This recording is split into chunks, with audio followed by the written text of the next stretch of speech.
This is TLV1.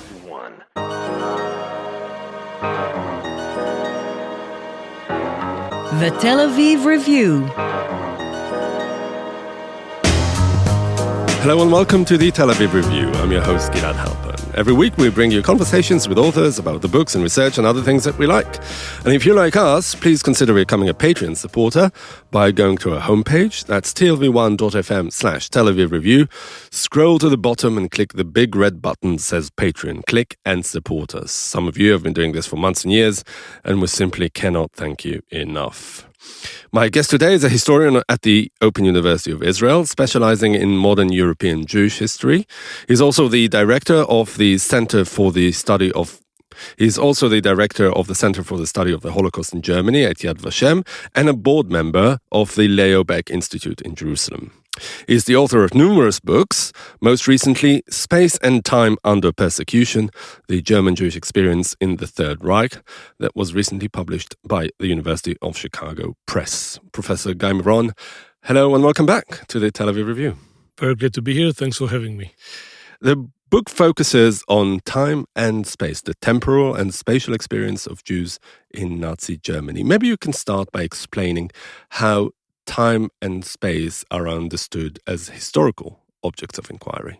Yeah, my departure point to this project was much more specific. I wanted to deal with the way German Jews dealt with the year cycle and how they related to the holidays, to the different meaning of the way the holidays, the Jewish holidays, the German holidays were commemorated.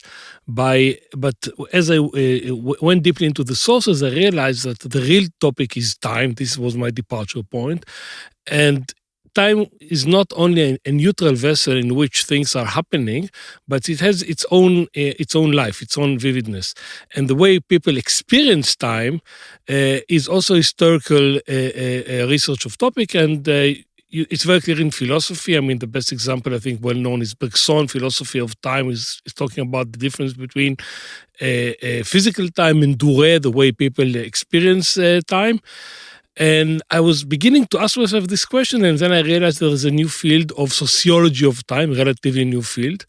For example, Norbert Elias wrote a brilliant book about sociology of time, Eviatar Zerubbabel, dealing with the sociology of time. It became a topic, and I realized that as other historians were dealing with it, and the case of German Jews under the Nazi regime is a very interesting case study.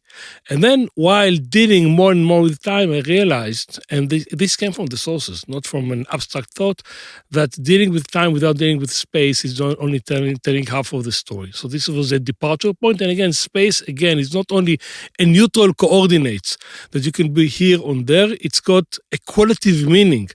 And actually, my book is trying to analyze the change in time of these qualitative meanings of space. Mm-hmm. How is it not neutral? I mean, we all live in space and time. We all experience space and time. This is a very significant part of the human experience. How do you separate it and focus on it as an object of inquiry? If it's everywhere, in a way, it's also nowhere. I would say this, and I think all of us, since we all remember the years of COVID, each one of us in different places experience in different ways, I think are more clear into this. When things are going well for us, I would say adults, and we have our schedule and everything is settled, and we know where we come from when we go, when we get up in the morning, when we go to work, and when we come back, and everything is settled, we might have this illusion that time and space are empty vessels that we can feel wherever we wish. But when something like COVID, and it's a good example, happens, and it can be old age, it can be childhood, it can be a disease, everything which is it can be a war, everything which is breaking your experience, this illusion that things are getting through automatically and time and space are neutral, then you realize that they have a qualitative meaning. And what happened during COVID? We were totally isolated in space, and we had to readjust to the situation. And then it became very clear to us that it's not neutral. And also, time was blurred. It was not clear when it's today, tomorrow, it's weekend, it's a weekday, because the circumstances did it. And this is only just 1% of what German Jews experienced under the Nazi regime. So yeah, it's a good marker for times of crisis. It's in a way to describe how crisis is experienced. I would say it's going to be a window, one possible perspective to analyze times of crisis. And from this perspective, my case study is a very good case study for a general question. I would like to go back to what you said earlier about the philosophy of time and the sociology of time.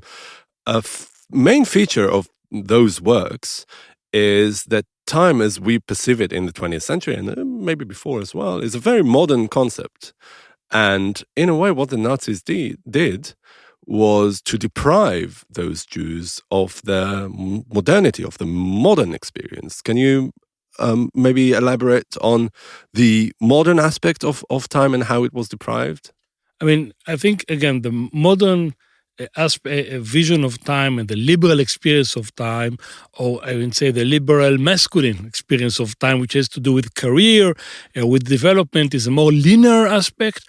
It goes to one direction. You develop, you accumulate more property, you accumulate more education, you get to a bigger house, you bring children. Everything is going well, until something is stopping. But basically, this is the direction.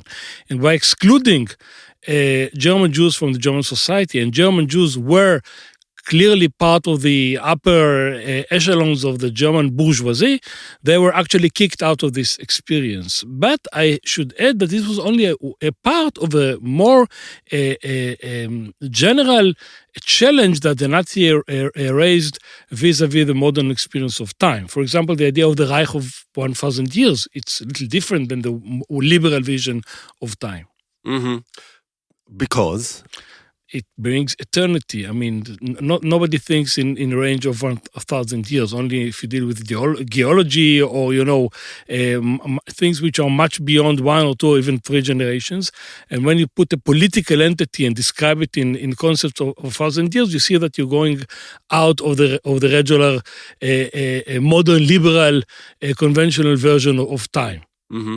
And the same with space, right? With Lebensraum and the really obsession with finding and acquiring space. Yeah, there's a lot of literature. I mean, I found out when I asked this question about German Jews, I went out and saw the literature about Nazi vision and experience of space.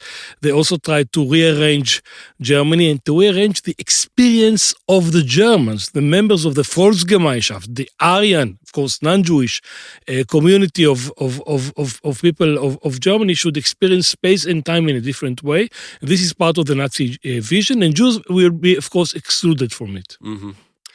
Is there anything like that is perfectly totalitarian about it? I mean, the fact that the Nazis was such a totalitarian project reveals itself in their obsession with time and space, or maybe the rearrangement of the concepts of time and space?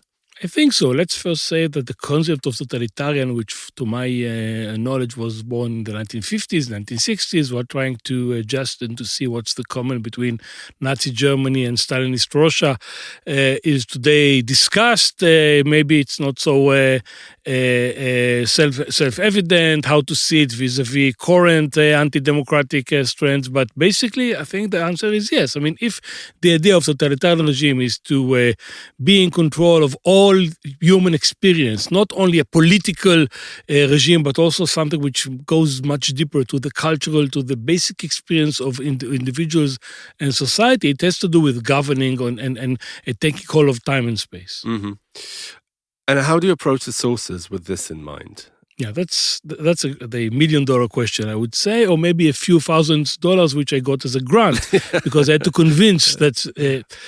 I think the best and the first source are diaries, and why I found out that when you approach such a question to the diaries which were intensively investigated by scholars coming with other questions, you come out with different answers. I mean, let me give you an example. Victor Klemperer, the most well-known diarist, converted Jew, mixed married, and an academic. Most works about Klemperer dealt with the question of his Jewish identity or questions about his mixed marriage or about the way he saw German culture. When I came to time and space, I realized, for example, that one of the most important heroes in Klemperer's book, in Klemperer's diary, is his car. He bought a car in 1934 and he's devoting a lot of parts of his diary of describing his driving experience, which I saw as an agency to command space against the Nazi limitation. This is only one example. So diaries is one major source, and the other major source I used were Jewish newspapers, which was still published in Nazi Germany until 1939. Late 1938, and it's surprising, every time again surprising how much relatively freedom, not political freedom, but freedom to express their experience and their visions, Jews still had in these journals until late 1938. Mm-hmm. And is it only after you started thinking about time and space that time and space jumped out of the page for you, or was it something that was always in the background? I mean, you've been a historian of German Jewry for a long time. Is it sort of like, did it change your perspective on the same object that you always had, or did it open real new avenues of inquiry? I think it came from outside. I mean, it didn't happen that I looked on the sources and said, this is the question I wanted to ask. It started with the holidays, but actually I was participating at the Jerusalem Van Leer Institute in a workshop, and there was a discussion of two sociologists, and they were dealing with field research about the old central bus station of Tel Aviv, which is very different from German Jewry in the 1930s, and they analyzed it through time and space and used certain theoretical frameworks which they said, oh, this could be useful for me. I can import it to my historical sources. I know that my sources are rich enough to answer this question, and this was an important departure point for this whole project. Mm-hmm. So there's, it's really interesting how this issue cuts across numerous disciplines, periods of inquiry, and even human experiences. Yeah, I mean, for me, as a historian of German Jews and as somebody involved in Yad Vashem, it's important not to be ghettoized in the field of Jewish history and specifically not in Holocaust studies, but to show, first of all, to myself and also to my readers that my work is part of a much wider discourse. And people who are interested in, I don't know, time and space in Chinese society in the late 19th century or medieval Jewish history or whatever you go might get advantage from what I wrote, as I used, for example, a great research about time and space in 17th century England or during the French Revolution. We recently had Professor Avner Vishnitzer of Tel Aviv University, who wrote a fascinating book about time in the modern Ottoman Empire. And his argument was also that time was really a marker of modernity in so many ways, more ways than we can imagine, because as like you said in the beginning, we often perceive time as this empty or perhaps neutral dimension to life. Yeah, I mean, basically, if you go back to Norbert Elias, which I'm sure that Professor Vishnitzer used as well, I mean, as we experience and think about modernity as taming the huge powers of nature. So you tame the ocean and you try to tame the space and to get hold of it. So also you can tame time. How do you do it? You begin to measure it. So first you measure it only through the these big clocks which are measuring only by hours and then minutes and then seconds and then nanoseconds, and you become much more sophisticated into this. And this is only one aspect. The other one is the more cultural, a much richer cultural way to comment time, to come to terms with time, to think about time, to elaborate your experiences. Mm-hmm. Let's go back to what you said about the calendar. I mean, how is it even something to look at? What is there to study? You said that this was your departure point. Yeah. I'm trying to think about I mean, from the religious aspect of it, I mean, people who are religious see the calendar in a different way from secular ones. But what does it really say about the human experience and conception of time? First of all, I think I would say that this is important to Israeli society as to American society and to world society, that the total dichotomy between religious and secular experience is not in place, and we should speak about the spectrum. I mean, people are experiencing time in a way, and I think the need to experience time in a circular way, not only in a linear way, I think it's universal. It's got something. If you go to elementary forms of religion, Durkheim, when he's speaking about the tribal Australian society in the late 19th century, he's speaking about once in a while people gather together, and has to do with this around circle vision of time. So this begins from this. Part of the Nazi project was a Nazification of time, which means taking a hold of all holidays. You know, Christmas became a Nazi Christmas. 1st of May, instead of a communist or socialist states, becoming a national day of German work, etc., etc. In addition, new Nazi holidays are invented, like the 30th of January or Hitler's birthday, April 20, or November 9th. And Jews are alienated from this calendar. So they need, as human beings, not that doesn't matter if they're religious or not, they need to attach to a new kind of calendar. It's taking 1 or 2 years, depends on which Jewish group you speak, and they go to the Jewish calendar. They mark it not necessarily in a religious way, but this is the way to. This is becoming more and more the way to mark the time. You see it even in the way they mark dates in the diaries. They are becoming more attached to the Jewish holidays, and this is marked a little more and then much more intensively. Mm-hmm. And this comes in the diaries and the newspaper articles. That I mean, is it something that is so forthright that they're actually saying it, or is it something that you had to decipher from to read between the lines as well? Let's start with either part. I mean, you have a lot of articles in the Jewish newspapers about Jewish holidays and their meaning and their new meaning under the new situation. They call it the Wende, the turn. The turn is the code name for the Nazi regime. They cannot speak about it as itself, so they speak this new era, the national revolution, or other words. And now Pesach or Rosh Hashanah or different Jewish holidays means, or Tisha B'Av, are meant and conceived in a different way, because Jewish holidays, Jewish mourning, etc., are experienced in a different way. If you see in the diaries, I mean, the way people relate to Christmas, it's becoming less and less frequent.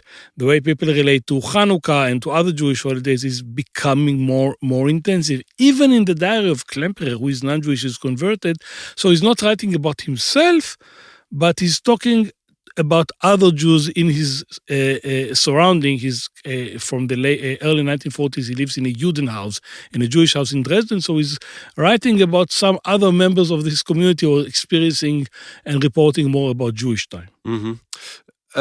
This really echoes more contemporary trends. I'm thinking about people in the West where some of the liberal order has been eroded. Jews especially, and people who weren't especially or particularly attached to the Jewishness, when things unravel, they find themselves a lot more Jewish than they felt before. I mean, it sort of corresponds to the Nazi experience. Of course, back then was 1,000 times bigger, because there was real persecution, real physical danger, rather than just a shaking of one's world. I think so, but I have, first of all, to emphasize being more Jewish or more wealthy or Jewishness doesn't necessarily mean more religious. Yeah. And also doesn't necessarily mean to be less liberal. It has to be with another sensitivity. And let's put it in a wider perspective and say the following. I think that when you are feeling good and optimistic, and your career is working, and your bank account is smiling to you, and you can consume, then you can experience time mostly in a more linear way. When you're in trouble, somebody is sick, somebody in the family, a political revolution, I don't know, something you're threatened, then you experience your life in a more cyclical way, and this has to do, not necessarily, but can have to do with the tradition one way or another. And if you're Jewish, it will be Jewish tradition. If you're Hindu, might be another tradition. How do you explain that you've experienced time in a more cyclical way? I think it's a universal need because you want to get back to something which is more, known to you, which has to do something with collective experience. In Hebrew, the word chag, it means going around. You're going around each time. And it also has to do, another Hebrew word for chag is moed. Moed is coming from livaed, which means gathering. I mean, it's got an whereas the linear perspective of time has to do with more individualistic, modernistic, liberal view. Sometimes in the same lifetime, you need also this gathering. You do it when you get married, for example. You had anniversaries of your getting married, which is again a kind of a cyclical way to experience a birthday. Is another example. There's a bunch of examples. We all live in this tension in emergencies and in crisis. It's just much more intensified. Do you think that, looking at the early 20th century, the most clear-cut case was really Nazi Germany because the Jews have reached this advanced stage in the liberal project, and therefore the Nazis coming along, depriving them of this modernity, of this liberalism, this whole experience that had become such ingrained into their habitus. Whether it could have happened also elsewhere in Europe at the time, or was it really a quintessential German experience, Jewish experience? I think your question has to do with this concept, which I think is dubious, of uniqueness. Mm-hmm. And I think German Jews are not unique and Jewish history is not unique. I think it's a very good case study for a much wider phenomenon. I mean, you asked about German history in the early 20th century. I think generally European history around fin du siècle, the turning of the 20th century and the first decades of the 20th century is a very good case study for this. What makes German Jews so interesting? For me, it was a natural place because this is what I was dealing for decades. But I think German Jews experienced this process very quickly. I mean, they were in the process of very few years being excluded from a more liberal experience of time and space to a more persecution of their time and space experience. And quick because the Nazi regime was so intense. Because of the Nazi regime was so intense, yeah. and part of the ideology and the way the Nazi regime expresses itself is this blitz. We know it's blitzkrieg is about the war, yeah. But also the political upheaval was very quickly. It's creating a shock. And furthermore, unlike many other groups, and again, I don't want to use the word unique, but German Jews had the cultural fortune and the habitus to express their experiences in a variety of mediums, like diaries, like journals, like correspondences, in such a rich way, which makes us historians very happy because they have a lot of sources for our research. Does it mean that other groups didn't experience it this way? Not necessarily. But perhaps not with the same intensity, because they weren't as culturally developed as German Jews, as you just said, and other countries, at least not in the beginning, were not under such a dictatorial regime.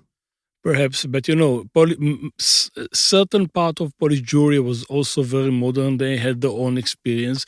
Maybe they express it in a different way. You have to read a variety of languages to understand this, and maybe a future scholar will do this work on Polish Jewry or French Jewry or other oppressed groups, not necessarily Jews. I don't want to say that my topic is unique. It's just my topic, and I found it very fruitful and a good opportunity to examine these questions. And how did you arrange it into like the different spaces and different temporal period or temporal concepts that the book is arranged according to? Yeah, I mean, it was a big question and had a variety of options to do it, and the way I chose to do it is not necessarily the only possible way, but I divided it to space and time, and from space. From the perspective of space, it became a process of from zoom out to zoom in. I mean, the first chapter, the first part dealt with public space, the way Jews were excluded from public space, and the way Jews struggled to still claim the public space. For example, Klemperer's driving experiences, or Klemperers and other intellectuals trying to still continue to use library services in spite of their exclusion, is part of this discussion about public space. Then there were Jewish spaces, and I saw that some of the Jewish spaces, and dealing also with the tension between space and place, makom, which is a different, a very interesting concept, like synagogues, like cemeteries, like a variety of other Jewish designated spaces is another topic. And the last part, in the space part, has to do with domestic experience, which I didn't expect to find such a rich correspondence about, but I did find, and the sources enable a fascinating discussion about the domestic experience. So this is about space. Regarding time, one part dealt with the cycles of time, holidays, calendars, and the other one, which I found might be the most interesting chapter of the book, dealt with the pace of time. Are we experiencing time moving quickly, or very, very slowly, or really crawling, or standing? This was a major part. And the last part was about the way we experience the past. Sometime in a emergency situation, when we are, I think now about the hostages. Mm-hmm. Yeah, and also people under siege, also people in Gaza. They don't have really a present. The present is unbearable, so you can live through your past. It's another possibility. Mm-hmm. And you said that your preoccupation with space emerged from your initial interest in time, that it just lent itself to it. Can you say something about the relationship between the two, and how space did not let go? Because when you think about time, you think about the way people experience time. So, for example, compare between the way you experience time when you're closed. You cannot go out. If we don't want to think about hostages, let's think about COVID, yeah? And the way we experience time as space as being excluded, being locked at home, had a direct impact on our experience of time, and vice versa. I mean, you cannot really separate it. Mm-hmm. And when you begin to read the theory about one of them, you immediately find the other. It's unbearable. I think this is the same way in physics. I'm not a physicist. I never really studied it, but I think basically the same. It's basically coming from the same field of discussion. Yeah, it's like Einstein, really. The Einstein of history, in a way. Yeah. All right. Professor Guy Miron, thank you very much for coming in today. Thank you. And also many thanks to Itai Shelem, the manager of TLV1 Studios. And now we've got a request, because most of you listen to us on the Apple Podcasts app, and would like to ask you to please consider writing us a review. Good, bad, ugly, up to you. You too can support us by going to our website and subscribing onto our Patreon campaign. Check out our archive. It has well more than 1,000 interviews by now. Like us on Facebook, follow us on Twitter, and now on Blue Sky as well. And most important, join us again next time for another edition of the Tel Aviv Review. And until then, from us here in Tel Aviv, goodbye.